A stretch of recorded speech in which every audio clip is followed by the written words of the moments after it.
आपने बजट 2022 पर 22-23 पर मुझे बोलने का मौका दिया, उसके लिए आपका आभार व्यक्त करता हूं। 23 फरवरी 2000 माननीय मुख्यमंत्री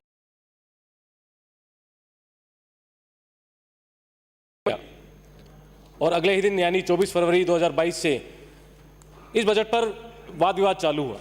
सबसे पहले हमारी पार्टी के उपनेता, मेरे पिता के सहयोगी और मेरे चाचा आदरणीय श्री राजेंद्र राठौड़ साहब ने अपना वक्तव्य रखा और जिस तरीके से उन्होंने इस बजट की धज्जियां उड़ाई, तो पक्ष सत्तारूढ़ के साथी जो आज सत्ता का सुख भोग रहे हैं, सभी को चिंता व्यक्त हुई और बजट भाषण पर वाद विवाद छोड़कर वो केंद्र की सरकार पर पहुंचे, केंद्र की नीतियों पर पहुंचे। तो उन सभी से आग्रह करना चाहूँगा, निवेदन करना चाहूँगा कि 2024 के अंदर माननीय देश के प्रधानमंत्री नरेंद्र मोदी जी 2019 से भी अधिक कई सीटों के साथ वापस सत्ता में आ रहे हैं। आप अपनी 2023 की चिंता करें, कहीं ऐसा ना हो जब 2013 के अंदर आप 21 आए थे और आने वाले समय के अंदर 2023 के अंदर आप 21 से घटकर कहीं 10 से भी घटकर 7-8 पर ना पहुंच जाएं। वो तो आने वाला समय बताएगा। माननीय सभापति महोदय, अगर बात करूं इस बजट की, तो पैरा नंबर 7 के अंदर माननीय मुख्यमंत्री जी ने चिरंजीवी स्वास्थ्य बीमा योजना के तहत प्रत्येक परिवार की जो चिकित्सा बीमा है वो 5 लाख से बढ़ाकर 10 लाख किया। अन्य जिलों की तो माननीय सभापति बहुत बात छोड़ें, अगर बात करें जयपुर जिले की, तो जयपुर जिले में आने वाले जितने भी बड़े अस्पताल हैं जैसे कि Fortis, Max, EHEC, Shalby, CK Birla, Tongia, Narayana, Manipal, व्यक्तिगत तौर पर वहाँ पर मैंने उनके काउंटर पर फ़ोन करके जानकारी चाहिए कि भाई आपके यहाँ पर चिरंजीवी बीमा योजना का क्या आपने लागू करी है। प्रत्येक अस्पताल ने इस योजना को लागू करने का मना कर दिया कि साहब हमारे यहाँ पर ऐसी कोई भी योजना लागू नहीं है।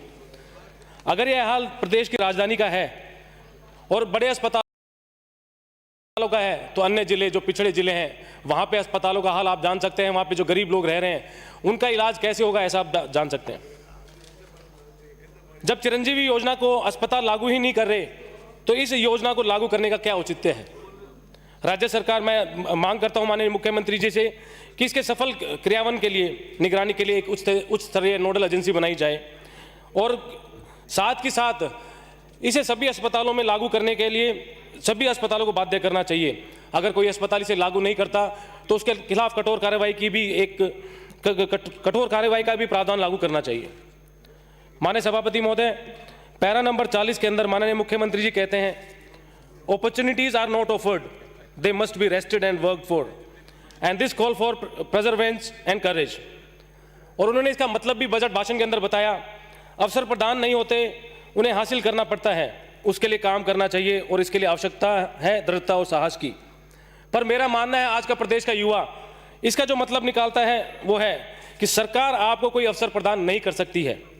युवाओं को इसके लिए इसको हासिल करने के लिए अपना रास्ता खुद खोजना पड़ेगा। और हम सब जानते हैं प्रदेश का युवा सड़कों के ऊपर है। जितनी भी सरकारी भर्तियां हैं सब में कोई ना कोई पेपर आउट हुआ है या अन्य कोई अनियमितताएं पाई गई हैं। उसके लिए युवा रोड पर संघर्ष कर रहा है।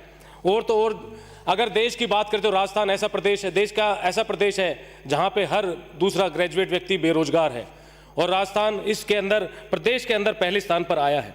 यह हाल राजस्थान प्रदेश सरकार का है। इसके लिए माननीय मुख्यमंत्री जी से निवेदन करना चाहूँगा, और मैंने पहले भी कहा था, राजस्थान के लगते हुए राज्यों के अंदर वहाँ पे जो उद्योग स्थापित हैं, जैसे राजस्थान के अंदर जो उद्योग स्थापित है वहाँ पे युवाओं को रोजगार के लिए 75% तक प्रावधान किए गए हैं। तो आपके माध्यम से सरकार से निवेदन करना चाहूँगा कि जब मुख्यमंत्री जी बजट का रिप्लाई दें तो उसके लिए जरूर युवाओं के लिए स्थानीय उद्योगों के अंदर 75 नहीं तो कम से कम 50% एक बाउंडेशन वो तय करें, जिससे कि यहाँ पर स्थानीय युवा को वहाँ पर रोजगार मिल सके और वो आराम से अपनी जिंदगी यहाँ पर बसर कर सके। माननीय सभापति महोदय, अगर बात करूँ औद्योगिक क्षेत्र की, तो इस बजट के अंदर मुख्यमंत्री जी ने 32 औद्योगिक क्षेत्र की घोषणा करी है। तो मैं आपके माध्यम से सरकार से निवेदन करना चाहूँगा, मेरे यहाँ पे 2 गांव हैं, रायपुर और रानोट। अभी कुछ दिन पूर्व ही केंद्र सरकार के द्वारा जो भारतमाला प्रोजेक्ट के तहत दिल्ली मुंबई कॉरिडोर जो बन रहा है, और भारतमाला प्रोजेक्ट के तहत ही जयपुर से पनियाला मोड़ होकर चंडीगढ़ को जो रोड जा रहा है उसको जोड़ने के लिए एक रोड की घोषणा की गई है और जल्दी उस पर काम चालू हो जाएगा। ये दोनों गांव उसी के ऊपर पड़ते हैं, उसी लिंक रोड पर पड़ते हैं। तो मैं आपके माध्यम से सरकार से निवेदन करना चाहूँगा, जो आपने 32 उद्योगिक क्षेत्र की घोषणा करी है, आप जब बजट के ऊपर अपना रिप्लाई दें तो रायपुर रानोट में करीब 50 हेक्टेयर भूमि सरकार की है वहाँ पर, तो आपको आपत्ति की आवश्यकता भी नहीं होगी। तो आप वहाँ पर एक औद्योगिक क्षेत्र की घोषणा जरूर करें। माननीय सभापति महोदय, सरकार ने पैरा 87 और 88 के अंदर कुल 60 परियोजनाओं के लिए करीब 24,000 करोड़ की कार्य प्रारंभ करने की बात कही है। मैंने पूर्व भी माननीय मुख्यमंत्री जी से निवेदन किया था, मांग की थी, और व्यक्तिगत तौर पर मिलकर भी मैंने मांग की थी। और यहाँ पर अलवर ग्रामीण से आने वाले माननीय सदस्य बैठे, मैंने उनसे भी आग्रह किया था कि आज आप सरकार के अंदर मंत्री हैं, तो आप मुख्यमंत्री जी को कहकर जो इसरदा बांध परियोजना है उस योजना के तहत मेरे मुंडावर विधानसभा क्षेत्र को जोड़ा जाए, जिससे आने वाले समय के अंदर जो पीने की पानी की समस्या मेरे क्षेत्र के अंदर बनी हुई है वो कहीं ना कहीं दूर हो सके। माननीय सभापति महोदय, इस बार माननीय मुख्यमंत्री जी ने अलग से कृषि बजट प्रस्तुत किया है। कृषि बजट पर तब चर्चा करूं जब आज उन्होंने एक वादा किया था कि हम 6 घंटे 3 फेज बिजली किसानों को देंगे। आज 6 घंटे तो बहुत दूर की बात है, 3 से 4 घंटे भी बिजली लगातार उनको नहीं मिल पा रही है।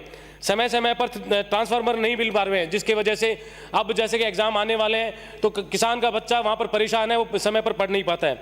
जिस तरीके से आज उनके हालात वहाँ पर गाँव में सरकार ने कर रखे हैं, तो किसान आज त्राही वहाँ पर कर रहा है। माननीय सभापति महोदय, पैरा नंबर 119 के अंदर माननीय मुख्यमंत्री जी ने 15 उप तहसीलों की घोषणा करी। मेरे विधानसभा क्षेत्र मुंडावर के अंदर मुंडावर तहसील के नीचे 41 पटवार मंडल आते हैं और एक उप तहसील बनाने के लिए 15 पटवार मंडलों की आवश्यकता होती है। तो मैं आपके माध्यम से सरकार से निवेदन करना चाहूँगा कि मेरे यहाँ पर सोडावास और 2 ततारपुर 2 बड़े कस्बे हैं, उनको भी उप तहसील किया जाना चाहिए। मंत्री जी ने मेरे विधानसभा क्षेत्र नीमराना को नगर पालिका बनाने की घोषणा की, उसके लिए उनका धन्यवाद करता हूँ। और साथ ही मांग भी करता हूँ, नीमराना से अलग 2 बड़े कस्बे मुंडावर और शाहजहाँपुर मेरे ही विधानसभा क्षेत्र में आते हैं। तो आपके माध्यम से सरकार से निवेदन करना चाहूँगा कि जब बजट का वो रिप्लाई करें तो शाहजहाँपुर और मुंडावर को भी नगर पालिका बनाने की वो घोषणा करें। माननीय सभापति महोदय, सरकार सड़कों को राज्य के आधारभूत संरचना और विकास में विशेष योगदान के बताती है। अगर बात करूं मेरे विधानसभा क्षेत्र की, तो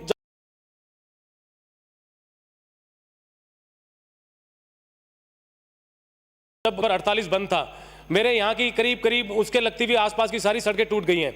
तो मैं आपके माध्यम से सरकार से आग्रह करना चाहूँगा, जब सड़क ही राज्य का आधारभूत संरचना है, तो मेरे यहाँ पर जो सड़कें लगती हैं, जैसे कि शाहजहाँपुर से दादिया की ओर 200 फुट से कुतुना काकर होते हुए हरियाणा बॉर्डर की ओर, नेशनल हाईवे 48 से सकतपुरा मानकर रामसिंहपुरा होते हुए हरियाणा बॉर्डर, शाहजहाँपुर दादिया रोड से गादली की ढाणी होते हुए मानका तक, माजरी से सिलारपुर नागोड़ी गिलौट होते हुए 200 फुट तक, नेशनल हाईवे 48 से जुनाजाकुर सिरियानी होते हुए 200 फीट तक, नीमराना जैपनीज जोन से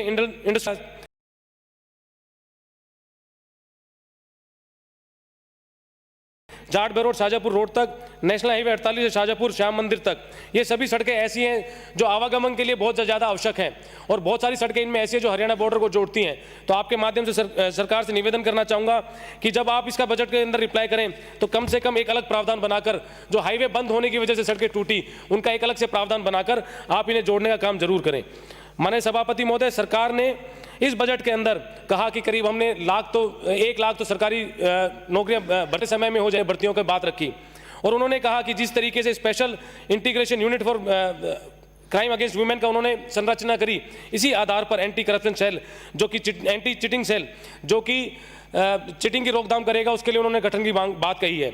तो मैं आपके माध्यम से आग्रह करना चाहूँगा कि जब ये यूनिट फॉर विमेन बनाया, उनके ऊपर अत्याचार के लिए एक यूनिट बनाई, उसके वजह से आज अत्याचार, उसके गठन के बाद आज महिलाओं के ऊपर अत्याचार लगातार प्रदेश के अंदर बढ़ रहे हैं। तो ऐसे एंटी चिटिंग सेल का क्या फायदा, जो एसओजी के अधीन आएगा वो सरकार को जाकर क्वेश्चन नहीं कर सकती। तो इसके लिए मैं आपके माध्यम से 1-2 पंक्ति कहना चाहूँगा सरकार के लिए कि परीक्षा बंद करो, सीधे एक भर्ती काउंटर खोल दो, इस हाथ दे उस हाथ ले, लीक वीक का भी झंझट खत्म हो जाए, जिससे आज प्रदेश का युवा सरकार पर संघर्ष ना करे। कम से कम एक रास्ता तो उसे मिल जाएगा कि साहब इतना पैसा लगेगा और भर्ती मिल जाएगी, तो उस पैसे का जुगाड़ कर वो तथाकथित व्यक्ति को दे देगा और आने वाले समय में नौकरी भी उसको मिल पाएगी। माननीय सदस्य, आपने मुझे बोलने का मौका दिया, उसके लिए आपका बहुत बहुत आभार व्यक्त करता हूँ। जय हिंद, जय भारत।